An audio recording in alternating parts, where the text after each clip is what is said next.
Récemment classé monument historique, le téléphérique du Salève entame sa mue pour proposer à l'horizon de l'automne 2021 un nouveau visage.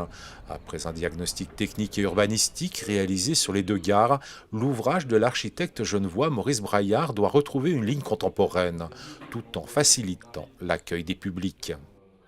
Le projet, il va donner évidemment un nouvel élan à ce formidable site touristique, mais aussi site de proximité pour tous les habitants du Grand Genève. Donc c'est un beau projet, d'abord parce qu'il respecte l'œuvre de Braillard, c'est important, parce qu'il est cohérent, parce qu'il est parfaitement intégré au site naturel du Salève, et puis c'est un beau projet aussi parce que c'est un projet qui économiquement devait être viable et donner aussi un élan nouveau avec un formidable restaurant panoramique.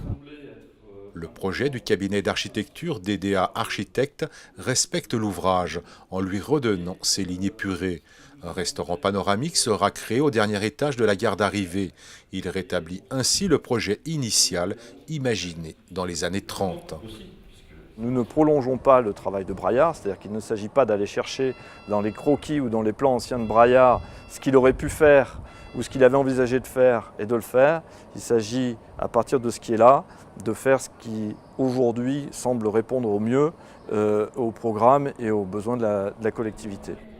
La réhabilitation du téléphérique du Salève est un chantier ambitieux et il s'inscrit dans un plus large projet de préservation du site naturel. Un impératif pour consolider une offre touristique qui a déjà séduit en 2017 plus de 290 000 visiteurs. Le coût du projet, quant à lui, est estimé à 8,5 millions d'euros.